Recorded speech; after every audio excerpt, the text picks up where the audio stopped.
Students and friends எல்லாருக்கும் வணக்கம். இது வரைக்கும் உங்களுக்கு தமிழ் டாபிக்ஸ்லாம் கவர் பண்ணியிருப்பாங்கன்னு நினைக்கிறேன். இதுக்கப்புறம் ஹிஸ்ட்ரி ஆரம்பிக்கலாம் அப்படின்னு சொல்லிட்டு இன்னிலேருந்து ஹிஸ்ட்ரி டாபிக்ஸ்லாம் கொஞ்சம் கொஞ்சமாக கவர் பண்ண ஆரம்பிச்சிடலாம். பொதுவாக ஹிஸ்ட்ரி அப்படின்னு சொல்லி பார்த்தோம் அப்படின்னு சொன்னாக்கா நிறைய விஷயங்கள் அதில் உள்ளடக்கியிருக்கும். 6th-லேருந்து 10th வரைக்கும் பார்த்தோம் அப்படின்னு சொன்னாக்கா ஓவராலாக ஹிஸ்ட்ரியை கவர் பண்ணியிருப்பாங்க. பட் ஆனால் வந்துட்டு நிறைய விஷயங்கள் இருக்கும், எதெல்லாம் நம்ம கவர் பண்ணணும், அதாவது எக்ஸாம் பாயிண்ட் ஆஃப் வியூவில் என்னென்னலாம் கவர் பண்ணணும் அப்படின்ற விஷயங்கள்லாம் நிறைய பேருக்கு தெரியாது.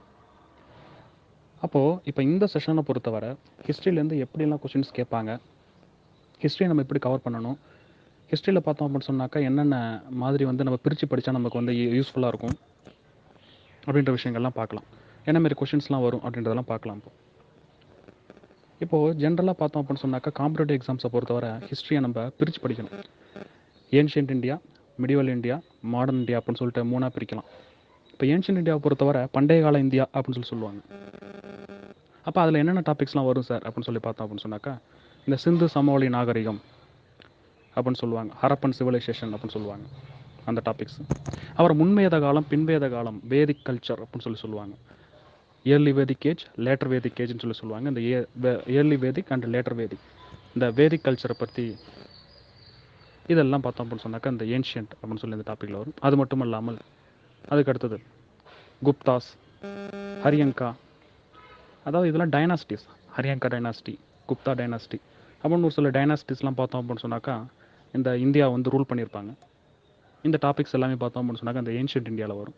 அது மட்டும் இல்லாமல் இந்த புத்திசம், ஜெயினிசம், புத்த மதம், சமண மதம் அப்படின்னு சொல்லுவாங்க, அது எப்படி தோன்றுச்சு, அது எப்படிலாம் இந்தியாவில் செயல்பட்டுச்சு அப்படின்ற விஷயங்கள் பூரா பார்த்தோம் அப்படின்னு சொன்னாக்கா அந்த ஏன்ஷியன்ட் இந்தியாவில் வரும். அடுத்ததாக இந்த மிடிவல் இந்தியா.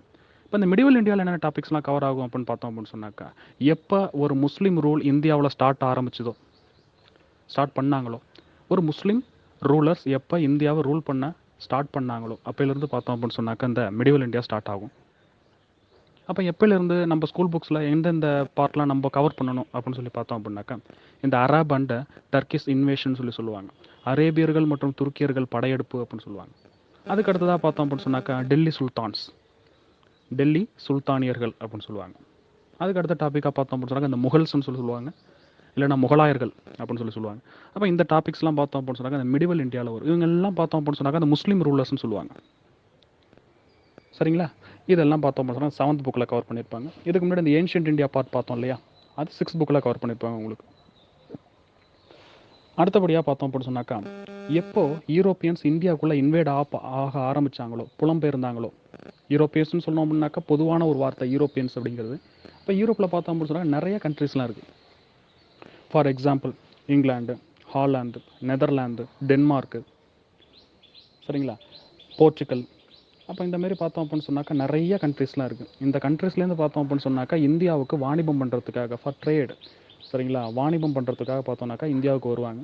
அப்போ இந்தியாவில் வாணிபம் பண்ணுறப்ப அவங்களுக்குள்ளே பிரச்சனை வரக்குள்ள பிரிட்டிஷ் பார்த்தோம் அப்படின்னு சொன்னாக்கா ரொம்ப முதன்மையானவர்களாக திகழ்வார்கள். சரிங்களா? அப்போ அந்த மாதிரியான ஒரு சூழ்நிலையில் பிரிட்டிஷ் தன்னோட ஆதிக்கத்தை செயல்படுத்தி இந்தியாவை ஒரு சில இடங்களை ஆக்கிரமிப்பாங்க.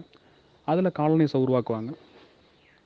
அப்போ அந்த பிரிட்டிஷ் கவர்மெண்ட் பிடிக்காம இந்தியன்ஸ் என்ன பண்ணுவாங்கனாக்கா அவங்களுக்கு எகென்ஸ்டாக ஒரு கிளர்ச்சியில் ஈடுபட்டு, ஒரு ரிவோல்ட்டில் ஈடுபட்டு, ஒரு சில கிளர்ச்சிகள் மட்டும் கிடையாது, நிறைய கிளர்ச்சிகள் வரும். அது எல்லாமே நம்ம படிப்போம் ஸ்கூல் புக்கில். கடைசியாக 1947 பார்த்தோம் அப்படின்னு சொன்னாக்கா பிரிட்டிஷ்லேருந்து நம்ம இண்டிபெண்டன்ஸ் வாங்குவோம். இந்த மாதிரி விஷயங்கள் பார்த்தோம் அப்படின்னு சொன்னாக்கா மாடர்ன் இந்தியான்னு சொல்லுவாங்க. அப்போது ஹிஸ்ட்ரியை பொறுத்தவரை இதுதான் பிரிவினை, இப்படி தான் பிரிக்கணும். இப்படி பிரித்து தான் நம்ம படிக்கணும். ஏன்ஷியன்ட் இந்தியா, மிடிவல் இந்தியா, அப்புறம் மாடர்ன் இந்தியா அப்படின்னு சொல்லிட்டு. அப்போ நம்ம கொஸ்டின்ஸ் எதில் அதிகமாக கேட்பாங்க, கொஸ்டின்ஸ் நமக்கு எதில் அதிகமாக இருக்கும் அப்படின்னு சொல்லி பார்த்தோம்னாக்கா எல்லா காம்படிட்டிவ் எக்ஸாம்ஸ் எடுத்துங்க, எந்த எக்ஸாமினேஷன் வேணால் எடுத்துங்க. ஹிஸ்ட்ரி அப்படின்னு பார்த்தோம் அப்படின்னு சொன்னாக்கா ஒரே சிலபஸ் தான் எல்லாமே. நீங்கள் ஹிஸ்ட்ரியை ஜென்ரலாக ஸ்கூல் புக்ஸில் நீங்கள் கவர் பண்ணிட்டீங்க அப்படின்னாக்கா எல்லா எக்ஸாம்ஸ்க்கும் பார்த்தீங்க அப்படின்னாக்கா அது உங்களுக்கு யூஸ்ஃபுல்லாக இருக்கும். அதில் எந்த வித மாற்று கருத்துமே கிடையாது. இப்போது நம்ம எதுலேருந்து ஸ்டார்ட் பண்ண போகிறோம் அப்படின்னு சொல்லி பார்த்தோம் அப்படின்னு சொன்னாக்கா மாடர்ன் இந்தியான்னு சொல்லுவாங்க. எப்போ யூரோப்பியன்ஸ் இந்தியாவுக்குள்ளே இன்வேட் ஆனாங்களோ, உள்ளே புலம்பெயர்ந்தாங்களோ, அவங்களோட காலனிஸ் அமைச்சாங்களோ அந்த நாளிலேருந்து பார்த்தோம் அப்படின்னு சொன்னாக்கா இந்தியாவை மாடர்ன் இந்தியா அப்படின்னு சொல்லுவாங்க. நவீன கால இந்தியான்னு சொல்லி தமிழில் சொல்லுவாங்க. சரிங்களா? அப்போ அதுலேருந்து தான் நம்ம சிலபஸ் ஸ்டார்ட் பண்ண போகிறோம். ஏன்னா கொஸ்டின்ஸுங்கிறது பார்த்தோம்னாக்கா அதுலேருந்து அதிகமாக வருது. அதனால் வந்துட்டு நம்ம அதுலேருந்து ஸ்டார்ட் பண்ணுறது ரொம்பவே நல்லது. அதுக்கப்புறம் வந்துட்டு நம்ம இந்த மாடர்ன் இந்தியா முடிச்சுட்டு அதுக்கப்புறம் மெடிவல் இந்தியா போகலாம், அதுக்கப்புறம் ஏன்ஷியன்ட் இந்தியா போகலாம்.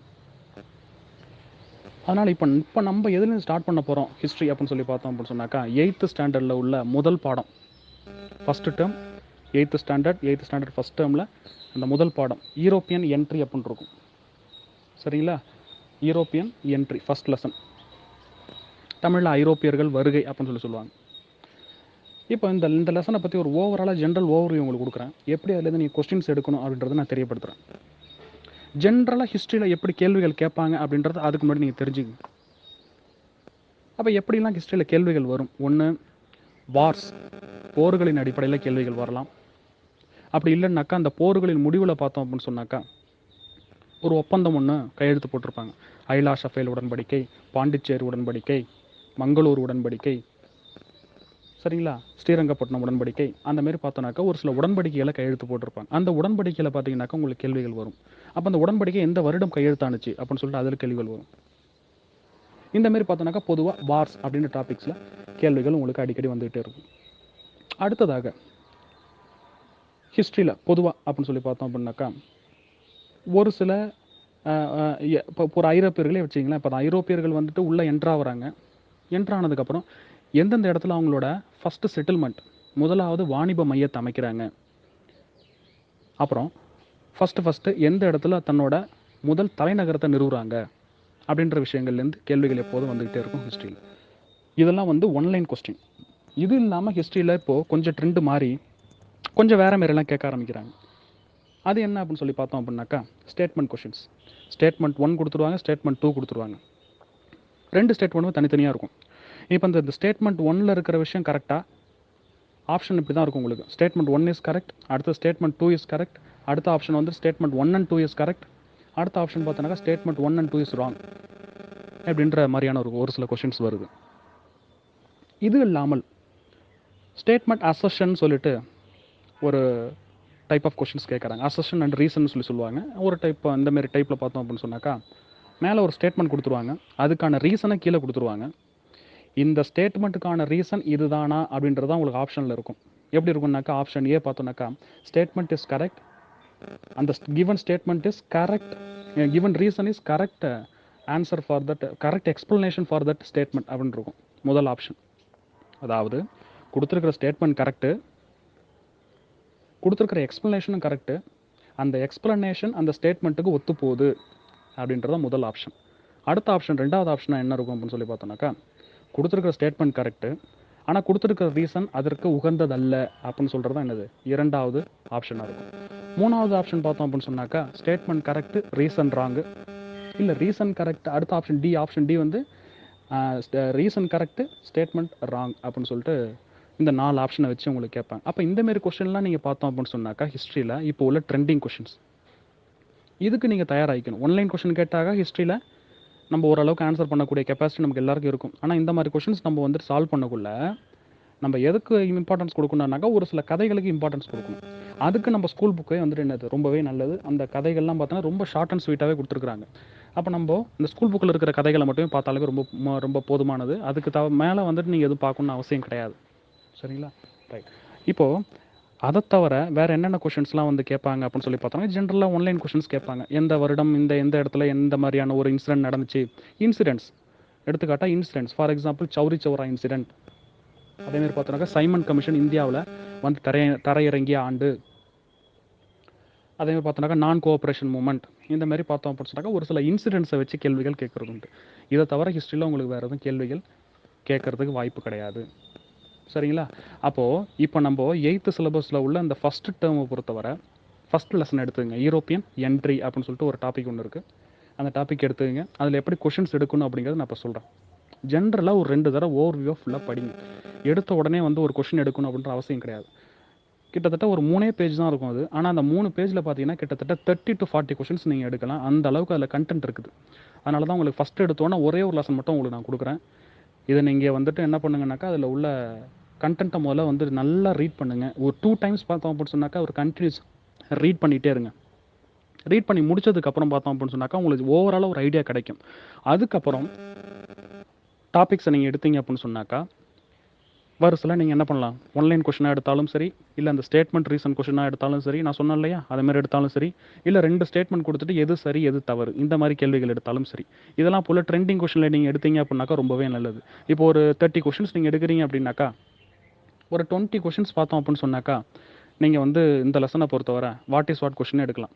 இன்னொரு 10 கொஷின் பார்த்தோம் அப்படின்னு சொன்னாக்கா, நீங்கள் இந்த ஸ்டேட்மெண்ட் கொஷின் எடுக்கலாம். இன்னொன்று அந்த ஸ்டேட்மெண்ட் ரீசன் சொன்னேன் இல்லையா, அந்த மாதிரி டைப்பில் நீங்கள் எடுக்கலாம். இந்த மாதிரி நீங்கள் எடுத்தீங்கன்னாக்கா உங்களுக்கே நல்ல யூஸ்ஃபுல்லாக இருக்கும் அது. அதனால் அந்த முதல் லெசன் எடுத்துக்கங்க, நல்லா ஃபுல்லாக ஓவராலாக 2-3 தடவை படிங்க. படித்து முடிச்சதுக்கப்புறம் கொஷின்ஸ் நீங்கள் எடுக்க ஆரம்பிங்க. அப்போ அந்த அந்த லெசனில் ஓவர்வியூவாக என்ன இருக்குது அப்படின்றத நான் இப்போ உங்களுக்கு தெளிவாக சொல்லிடுறேன். ஜென்ரலாக அதில் என்ன சொல்ல வந்திருப்பாங்க அப்படின்னாக்கா, யூரோப்பியன்ஸ் இந்தியாவுக்கு வாணிபம் பண்ணுறதுக்காக வராங்க அப்படின்ற விஷயத்துக்கு சொல்கிறதுக்கு முன்னாடி இதுக்கான எவிடன்ஸ் எங்கே இருக்குது, யூரோப்பியன்ஸ் இந்தியாவுக்கு வந்தாங்க அப்படின்றதுக்கான எவிடன்ஸ்லாம் எங்கெங்கே அவங்களுக்கு கிடச்சிருக்குது அப்படின்ற விஷயத்த இன்ட்ரோடக்ஷன் பார்ட்டில் உங்களுக்கு சொல்லியிருப்பாங்க. அதுக்கு அடுத்தபடியாக பார்த்தோம்னாக்கா அந்த லெசனை பொறுத்தவரை யூரோப்பியன்ஸ்னு பொதுவாக பார்த்தோம் அப்படின்னு சொன்னாக்கா, ஃபஸ்ட்டு வந்தது போர்ச்சுகல் நாட்டை சார்ந்தவர்கள், போர்ச்சுகீஸ்ன்னு சொல்லுவாங்க. அதுக்கு அடுத்தது பார்த்தோம்னாக்கா அந்த டச், அதுக்கு அடுத்தது வந்துட்டு பிரிட்டிஷ், இங்கிலாண்டை சேர்ந்தவர்கள் வந்திருப்பாங்க. அதுக்கப்புறம் பார்த்தோம்னாக்கா வந்து டேனியர்கள் வந்திருப்பாங்க, அப்புறம் ஃப்ரெஞ்சுக்காரர்கள் வந்திருப்பாங்க. இந்த மாதிரி பார்த்தோம் அப்படின்னு சொன்னாக்கா ஃப்ரான்ஸ் நாட்டிலேருந்து வந்திருப்பாங்க. இது எல்லாத்தையும் உங்களுக்கு சொல்லி முடிச்சிருப்பாங்க. அப்போ இந்த பார்ட்டில் உங்களோட கொஷின் என்னவா இருக்கணும் அப்படின்னாக்கா, எந்த இடத்துல ஃபஸ்ட்டு முதல்ல வந்து லேண்ட் ஆனாங்க, எந்த கிங் வந்து அவரை இன்வைட் பண்ணார் இந்தியாவுக்குள்ளே, சரிங்களா? அது மட்டும் இல்லாமல் எந்த இடத்த வந்து அவங்க ஃபஸ்ட்டு ஆக்கிரமித்தாங்க, எந்த இடத்துல அவங்களோட வாணிப மையம், அதாவது வந்து ட்ரேட் பண்ணுறதுக்காக எந்த இடத்துல வந்துட்டு அவங்களோட வாணிப மையத்தை அமைச்சாங்க, அது ஒன்று. இன்னும் ஒன்று வந்துட்டு பார்த்தோம்னாக்கா அவங்களோட கேபிட்டல், எந்த இடத்துல அவங்களோட தலைநகரத்தை நிறுவனாங்க அப்படின்ற விஷயங்கள்லாம் தெளிவாக நீங்கள் என்ன பண்ணுனாக்கா கொஷினாக எடுக்கணும். அது மட்டும் இல்லாமல் அவங்களுக்குள்ளே பார்த்தோன்னாக்கா ஒரு சில பேட்டில்ஸ்லாம் நடந்திருக்கும், ஒரு சில போர்லாம் நடந்திருக்கும். அந்த போர்லாம் பார்த்தோம் அப்படின்னு சொன்னாக்கா நீங்கள் கேள்விகள் எடுக்கணும். அதேமாரி தமிழ்நாட்டை பொறுத்தவரை ஒரு சில இம்பார்ட்டன்ஸ் கொடுத்துருப்பாங்க. தரங்கம்பாடி, இந்த புலிக்காட்டு, பழவேற்காடுன்னு சொல்லுவாங்க, புலிக்காட்டு, ஃபோர்ட் செயின்ட் ஜார்ஜ் அப்படின்லாம் ஒரு சில இடத்துல வந்துட்டு அவங்களோட செட்டில்மெண்ட்ஸை வந்துட்டு எஸ்டாப்ளிஷ் பண்ணியிருப்பாங்க. அப்போ அந்தமாரி விஷயங்களுக்குலாம் நீங்கள் இம்பார்ட்டன்ஸ் கொடுக்கணும். அதுமாரி எல்லாம் உள்ளதற்கு எல்லாத்தையும் நீங்கள் என்ன பண்ணணுனாக்கா கேள்விகளாக எடுக்கணும். இதை ஃபுல்லாக ஒரு ஓவர்வியூவாக 2 தடவை படித்து முடித்தா தான் உங்களுக்கு வந்துட்டு ஒரு ஓவர்வியூவாக ஒரு ஐடியா கிடைக்கும். அதுக்கப்புறம் நீங்கள் கொஷின்ஸ் எடுத்தால் நல்லது அப்படின்னு நான் ஃபீல் பண்ணுறேன். நம்ம மாடர்ன் இந்தியாவிலேருந்து ஸ்டார்ட் பண்ணுறது ரொம்பவே நல்லது. அதனால் அந்த மாடர்ன் இந்தியாவில் ஃபஸ்ட்டு டாப்பிக்குள்ள நான் சொல்லியிருக்கேன், சரிங்களா? இதுலேருந்து ஸ்டார்ட் பண்ணுவோம். மாடர்ன் இந்தியா ஃபுல்லாக கம்ப்ளீட் பண்ணிட்டோம் அப்படின்னாக்கா மேக்ஸிமம் கொஷின்ஸ் நம்மளால் கவர் பண்ணிட முடியும். ஸ்கூலில் அதாவது எந்த எக்ஸாமினேஷனாக இருந்தாலும் சரி, சரிங்களா? அதுக்கு நமக்கு மேக்ஸிமம் கொஷின்ஸ் வந்து நம்ம கவர் பண்ணிடலாம். அதனால் நீங்கள் என்ன பண்ணுங்க அப்படின்னாக்கா, எடுத்த உடனே மாடர்ன் இந்தியாவை நீங்கள் கவர் பண்ணுறது ரொம்ப நல்லது. மாடர்ன் இந்தியாவில் அந்த 8th ஸ்டாண்டர்டில் உள்ள டாபிக் 1 லெசனில் பார்த்தோம் அப்படின்னாக்கா என்னது, ஃபஸ்ட் லெசன், டேர்ம் 1ல் ஃபஸ்ட் லெசன். இதுலேருந்து நீங்கள் வந்துட்டு என்னது ஓவர்வியூவாக படிச்சுட்டு கொஷின்ஸ் எடுங்க. நம்ம ஃபஸ்ட் டே டிஸ்கஷன் இருக்கு இல்லையா, ஃப்ரைடே அன்றைக்கி உங்களை எல்லோரும் நான் மீட் பண்ணுறேன். நிறைய டவுட்ஸ் நீங்கள் கேட்கணுன்னு நான் நினைக்கிறேன். அதனால் வந்துட்டு யாரும் டவுட்ஸ் கேட்குறதுக்கு வந்துட்டு தயக்கப்படாதீங்க. ஹிஸ்ட்ரியை பொறுத்தவரை நிறைய டவுட்ஸ் வரும்.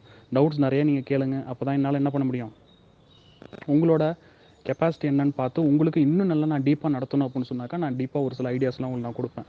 ஓகேவா? Thank you for all.